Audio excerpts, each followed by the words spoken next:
Welcome to another recorded session of the Healthcare of the Clan 3 course. In this session, we are going to follow up our discussion of genetics with some examples. But with these discussions, we will also be seeing problems that are related to perfusion, oxygenation, as well as coagulation. We will begin our discussion by talking about sickle cell disease. So sickle cell anemia is one of a group of disease collectively termed as hemoglobinopathies, in which a normal adult hemoglobin is partly or completely replaced by an abnormal sickle hemoglobin. Sickle cell disease includes all these hereditary disorders whose clinical, hematologic, and pathologic features are related to the presence of the sickled hemoglobin trait. Normal hemoglobin has two alpha and a beta chain amino acids, which allows it to be like a donut shape and helps with the attachment of oxygen. On the other hand, the sickle hemoglobin is shaped like a sickle, and this does not help with the attachment and transport of oxygen. Sickle cell anemia is inherited in an autosomal recessive pattern, which means that both copies of the gene inherited from the father and mother have mutations. For example, when two parents who are carriers produce an offspring, they may contribute either the recessive, which will be the sickle cell trait, or the dominant gene, which will be the normal hemoglobin. Each offspring therefore has a 25% chance of being completely unaffected. That means they are going to be normal with normal hemoglobin. 50% chance of becoming carriers. That means that they are going to have 50% of normal hemoglobin, and they will have the sickle cell hemoglobin. But because the normal hemoglobin is dominant, they are not going to have the disease, because remember we talked about the fact that only the dominant allele is expressed in the phenotype. So the other 25% will be a 25% chance of expressing the sickle cell trait and therefore having the disease.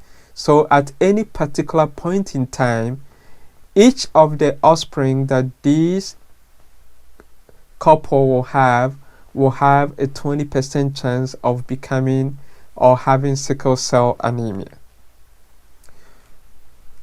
Sickle cell disease is one of the most common disease worldwide, and it affects people who are of African American descent, and this is followed by Hispanics who have and there are other groups that have a lower incidence rate, such as whites.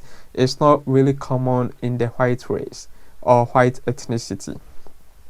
Of the sickle cell disease, sickle cell anemia is the most common form in African Americans, followed by sickle cell C disease and sickle thalassemia. So what the thalassemia is thalassemia is a form of sickle cell in which the body makes abnormal hemoglobin, reducing the red blood cell count capacity to carry oxygen.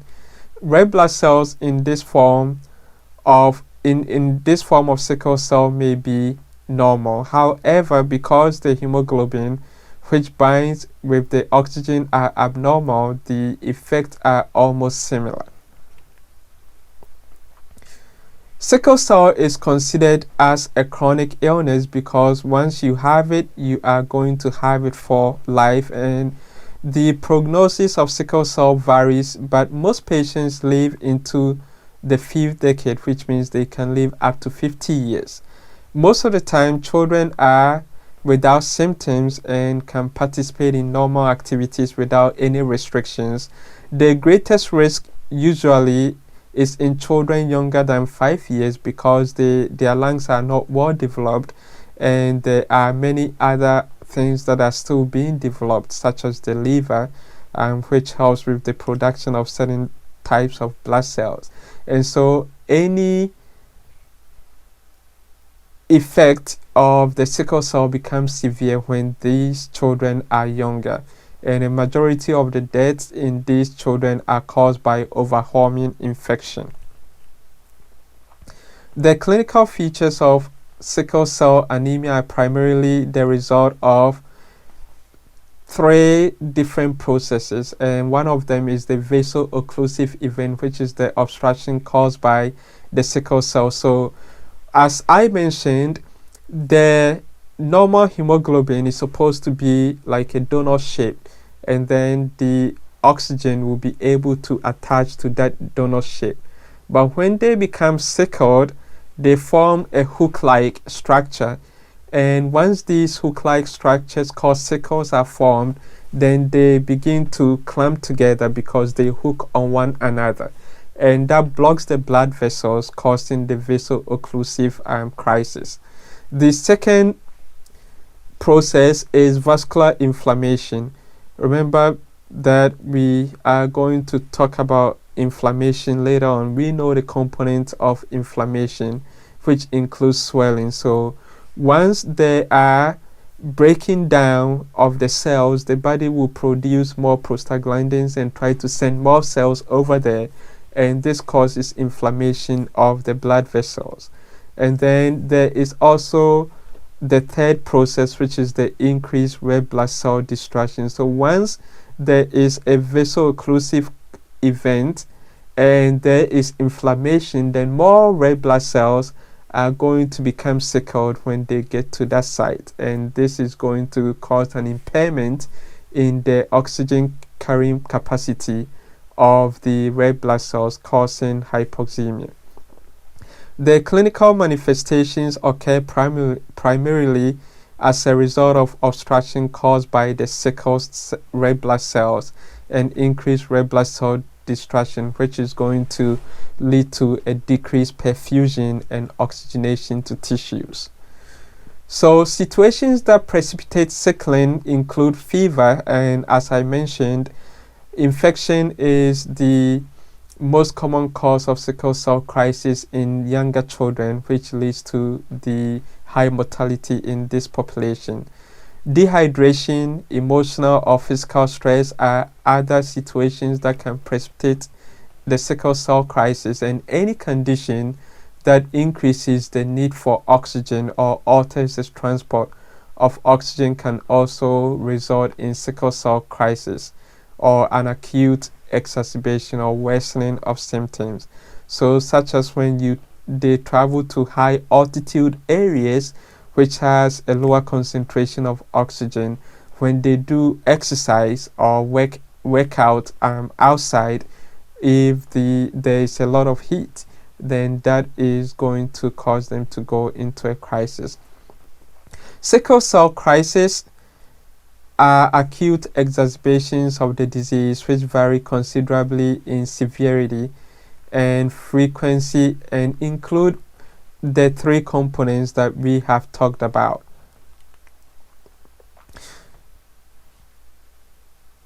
So there are some signs that we are going to see with somebody that is having a sickle cell crisis, and these are caused by the stasis of blood with the clumping of cells in the microcirculation. Example, in the fingers, where the arteries are becoming smaller, and also in some body organs that have microcirculation, such as the kidneys and the livers. And this can result in ischemia and infarction, and manifestations related to ischemia of involved areas and extremities are painful swelling of the hands and feet, like I said, and also painful joints. And this is because the arteries goes over the joints, and so especially when the joints are bent, that reduces the amount of blood flow, and that causes the pain around the joints, and there is also some swelling also over there. In the abdomen, there can be severe pain resembling acute surgical condition because of the effect of the sickling on the liver. And there can be stroke if circulation is impaired in the brain, or if brain perfusion is reduced. And this will be noted with visual disturbances. An acute chest syndrome may also occur, and these will have symptoms resembling pneumonia, and so the patient is going to have chest pain, fever, shortness of breath, rapid breathing, cough. If obstruction occurs in the liver, then you are going to see jaundice, and this can result in a hepatic coma. And also, if an obstruction occurs in the kidney, then you might see blood in the urine, because of the destruction of the red blood cells, as well as the inadequate flow of blood into the kidneys. With the genitalia, especially in males, they are going to have priapism, which is a painful penile erection, and this is because blood cells enter the penile, the penis, and because of the obstruction, they cannot travel back into circulation, and so there is what we call priapism in during a sickle cell crisis. So when this occurs, there can be profound anemia, that is a reduced amount of red blood cells, and also hypovolemia, or circulatory collapse and shock. There is also an enlargement of the liver as well as the spleen, which is what causes the abdominal pain, and this can often require a splenectomy, which is a dissection of the spleen, removing parts of it that are affected. And this further puts the individual at risk for infection, because we know that the spleen and the liver does a lot of detoxification for the body. There is also what we call the hyperhemolytic crisis, and this is an accelerated rate of red blood cell destruction, and this will also result in most of the things that we have already talked about. But one thing I want to point out is there can be reticulocytosis, which is an increased production of immature red blood cells. So there may be a false sense of having more red blood cells, but then they are not matured enough to carry oxygen, and so the amount of oxygen being sent to body tissues are still going to be reduced, and this is treated mainly by blood transfusions, and also support for kidney and liver function by IV fluids.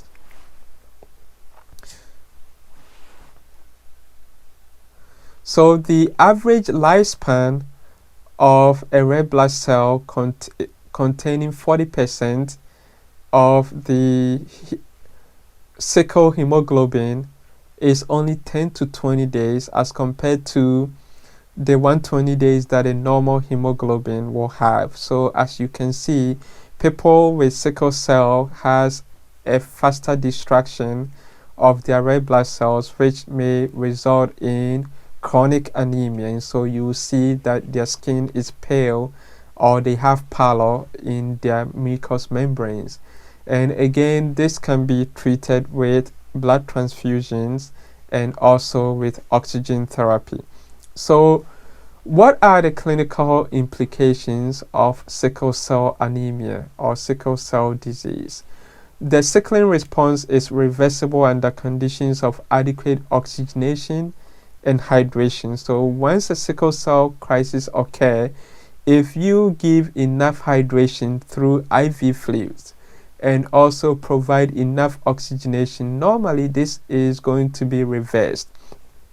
However, after repeated sickling or after repeated exacerbation of this crisis, the cell becomes permanently sickled, and so it cannot bounce back.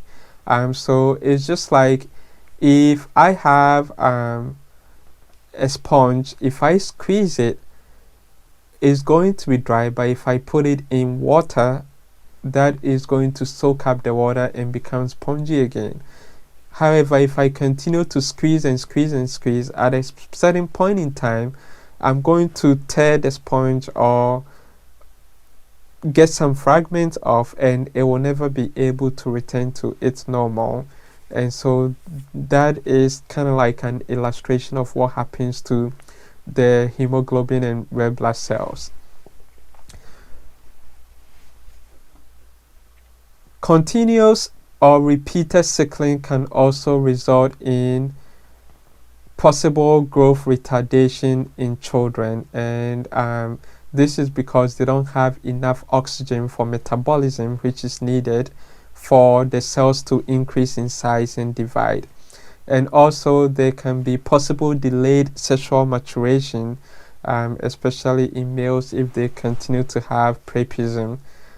There is also a marked susceptibility to sepsis because if they don't have enough blood production or blood cell production, then they will have reduced blood cells, including white blood cell count. And also because of the damage to the spleen, which is responsible for produce, and the liver, which are responsible for producing certain blood cells, they will be at an increased risk for sepsis, which is caused by infection. In treating sickle cell, a multidisciplinary approach to care is needed, and care focuses on the prevention, which is preventing exposure to infection and maintaining normal hydration, and treatment with oxygen, IV fluids, as well as pain management, and mostly bed rest when a crisis occurs. And we are going to talk about some of these as we go along. Okay, so now let's look at the plan of care and interventions that you as the nurse are going to implement when a sickle cell crisis occurs.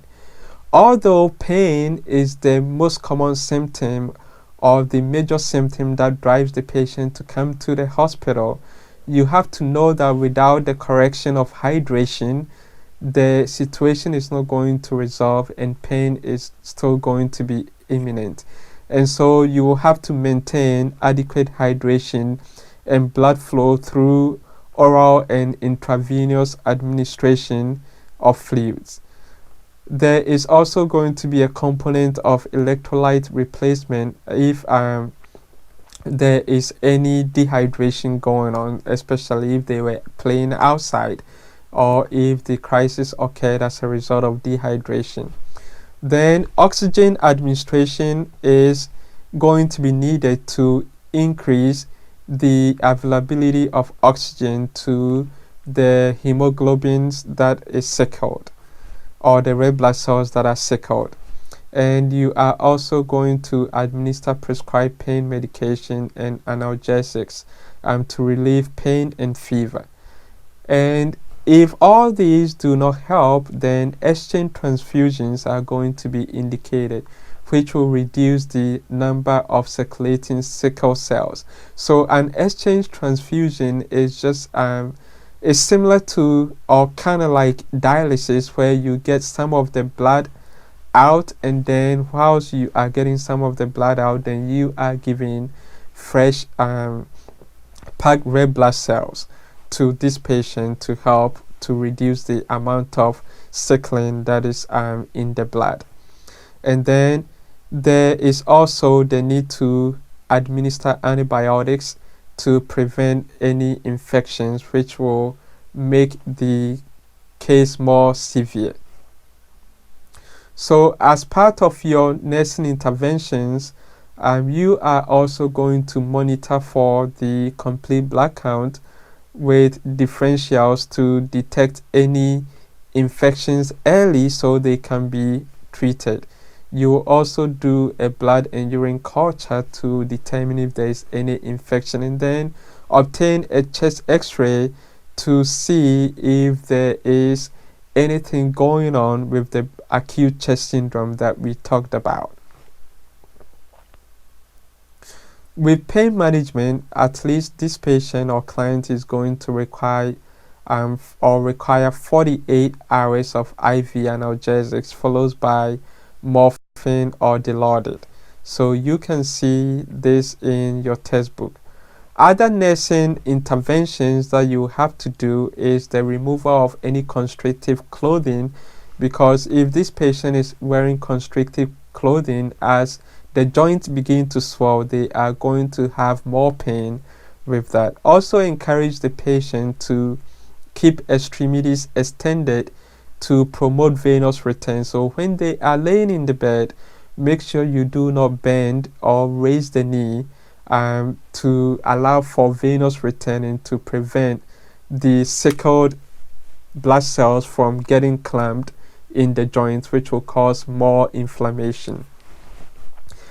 Elevate the head of the bed no more than 30 degrees, because remember that the hip is also another joint, and if you put them in a high phalanx or semi-phalanx position, then that is going to bend the hip joint, and that is going to cause more clamping of red blood cells and increase the pain also in those areas. Keep the room temperature above 72 degrees Fahrenheit, because you don't want the room to be too cold, which will make the situation worse for the patient. And avoid taking blood pressures with external cuffs if possible. And so what this means is we know that we will have to obtain blood pressure to determine the prognosis of the patient, but we have to limit the amount of blood pressures we are taking, because remember that when we squeeze that particular area, we are squeezing the blood vessels, and therefore we are going to cause more clamping and destruction of red blood cells. And so minimize the checking of blood pressures as much as possible. Also, check circulation in the extremities every hour to determine if there is any ischemia to the extremities. You can use pulse oximetry of the fingers and toes, and if you are not really getting adequate circulation over there, you can check it on the ear. Also check capillary refill, as this will indicate whether there is ischemia or not, or if there are reduced perfusion to the extremities. Peripheral pulses will also tell you the same thing, and also checking the temperature in the toes and fingers will help you determine if there is adequate circulation. It will be advisable for you to wrap this patient in a warm blanket, especially in the extremities, to prevent them from being too cold. So once the crisis has resolved, or once you identify that a client has sickle cell disease, then you have to provide them with some health promotion teaching. And in doing so, you have to instruct the child and parent about the early signs and symptoms of the crisis and the measures to prevent future crises. So in the assessment, we noted that you have to ask them what they were doing when the crisis began, and so if we know that, then we can educate them about how to prevent future crises. We also have to ensure that the child receives pneumococcal vaccines and annual influenza vaccines, because we want to reduce their susceptibility to infection and secondary infection to the asplenia, which will be the removal of the spleen. A splenectomy may be necessary for clients who experience recurrent splenic sequestration, which is reduced blood flow through the spleen because of the locking dynamics of the sickled red blood cells. And so we will have to educate the parents about the implications of the splenectomy, and also we will have to educate the patient and the parents about the hereditary aspects of the disease, such as if they have sickle cell, then it means that if they marry somebody that is normal, has normal hemoglobin, they are going to have children that are carriers. Versus if they marry somebody who is a carrier, then they have the chance of 50% of their children having the disease and 50% being carriers. So they have to know in order to guard themselves against it or make an informed decision. So priority care is to hydrate your patient, to treat them for the pain, and also to prevent infection. And so they are sometimes giving prophylactic penicillin to help prevent infection, and also immunizations, as we talked about. And as a result of the sickle cell disease, you will have to screen the child for any related health problems, such as are they growing as they should. So you obtain a growing curve by obtaining the height, weight, blood pressure, and also by looking at oxygen saturation, labs related to kidney function, eye examination, because remember that if there are sequestrations in the eye has really tiny arteries, and that can cause damage to the eye and can lead to blindness. There is also a transcranial ultrasound or Doppler ultrasound that can be used to screen for stroke. Okay. So when managing for sickle cell, it is also important to advise parents to be particularly alert to situations in which dehydration may be possible, such as when the weather is hot outside, you encourage them to stay indoors and not really go outside. Or you also will teach them to recognize early signs of reduced fluid intake, such as decreased urinary output or fewer wet diapers if they are infants, and increased thirst. And then treat immediately to prevent acute pain and sickle cell crisis. So you are basically going to educate the parent to hydrate their children adequately.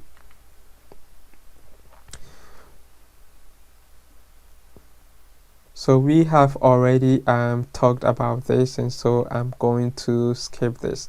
There are medications that are used for the management of the sickle cell, and one of them is hydroxyurea. This is an oral medicine that has been shown to reduce or prevent several sickle cell disease complications because it reduces the frequency of a crisis. In taking this medication, the medication has to be taken on a regular basis for it to be effective.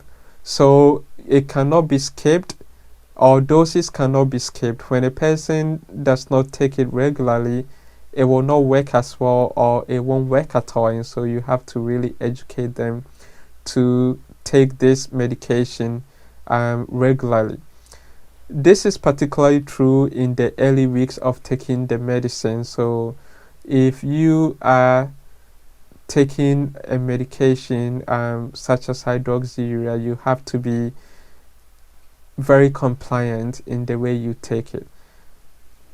We also have to monitor them by obtaining regular blood tests to see the levels of the medication in the blood to be able to adjust for the doses. So you educate them that they are going to have multiple blood tests to determine the levels of the medication in the plasma. There are some risks that are associated with taking hydroxyurea, and hydroxyurea can cause the blood white cell count or platelet count to drop, and so this is going to predispose them to infection. In rare cases, it can worsen the anemia because it reduces the amount of red blood production. So these side effects usually go away quickly if a person stops taking the medication. When a person restarts it, a doctor usually prescribes a lower dose which lowers these symptoms. other short-term side effects are less common, and we should know that hydroxyurea is teratogenic, which means that it can cause birth defects. So if a patient who is sexually active is taking it, then we should ask them to be using some form of contraceptive or barrier method to prevent pregnancy. And if they want to have children, then they should stop the medication for a long period of time before they even try to conceive.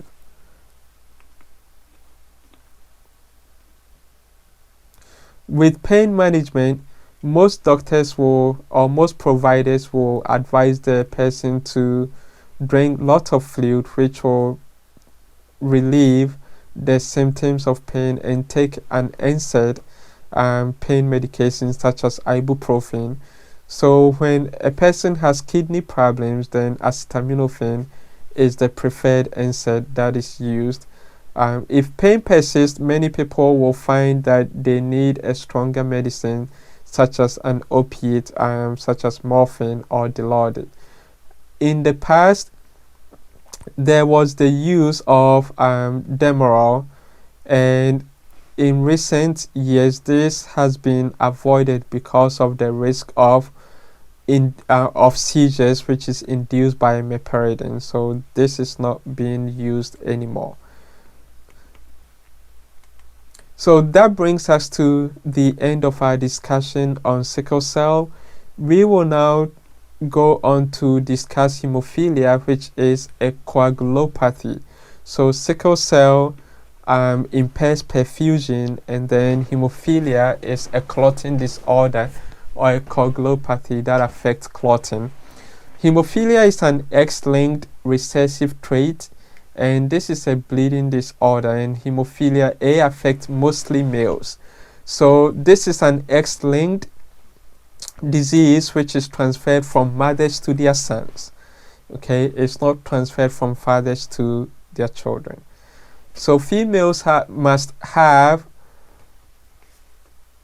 the trait from the mother as well as the father to have the condition. And females are mostly carriers. So for a female to really express this disease, that means a female carrier must marry a sickle cell male for them to have a 50% chance of having a child who have the sickle cell, or who has hemophilia. When assessing somebody who has the hemophilic trait, you are going to assess for excessive bleeding from minor cuts. So you will see that a client will have excessive bleeding even if they have like a minor cut on the finger, and they are going to also bruise easily, and they are going to have abrasions easily, and this is because they have an abnormal platelet function.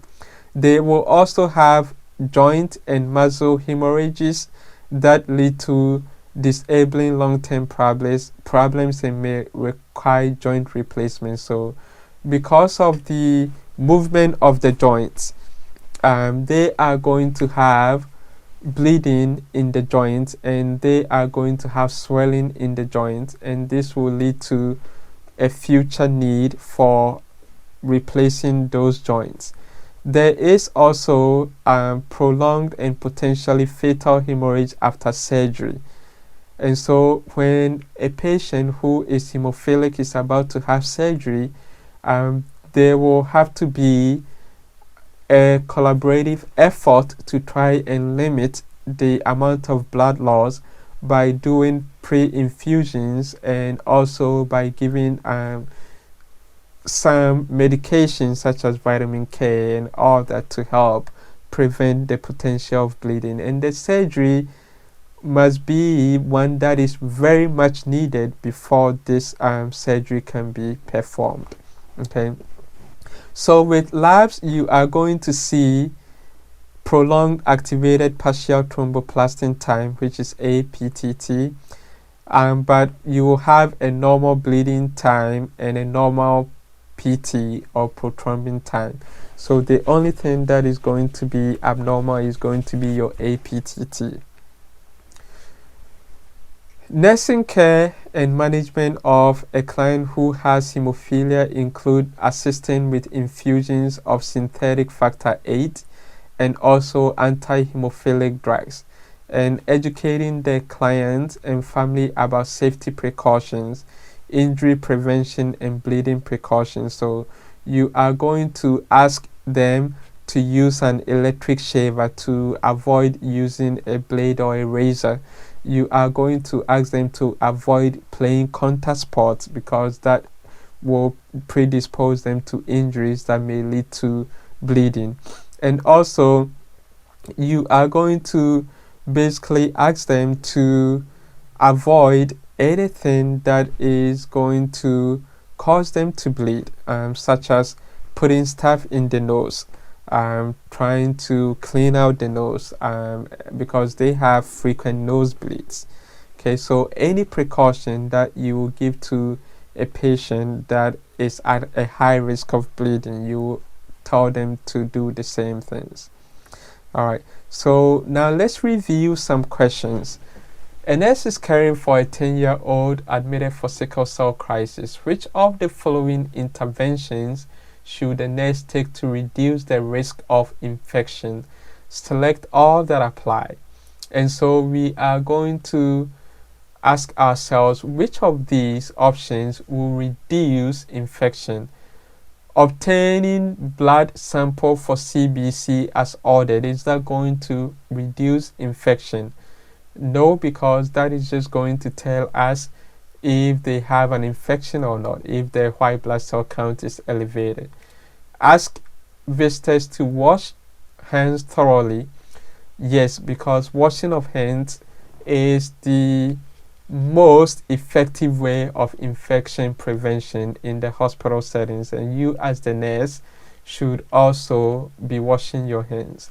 Administer Tylenol as ordered to prevent fever. So if you give Tylenol to prevent fever, you are not really preventing infection because fever occurs as a result of the infection. Use straight aseptic technique for all invasive procedures, and aseptic techniques include cleaning with alcohol, wearing sterile gloves when you are performing sterile procedures. So these are actually infection prevention measures. And then assess visitors for upper respiratory infection, which is true because if somebody comes in with an upper respiratory infection and visits a client who has sickle cell, who may be immunocompromised, they can acquire the infections also, and so you want to restrict people who have infection from visiting with the client who is having a sickle cell crisis. For this next question, I want you to look at it and try to see if you can choose the right answers, and then we will talk about this if you have any questions when we meet in class. So once again, thank you for listening to this presentation. Know that with sickle cell crisis, the most important interventions are to hydrate the patient, to manage the pain, and provide oxygen. And then for hemophilia, we are trying to prevent bleeding, and so we are going to put them on bleeding precautions and do infusions that will give them the factor VIII they need for clotting.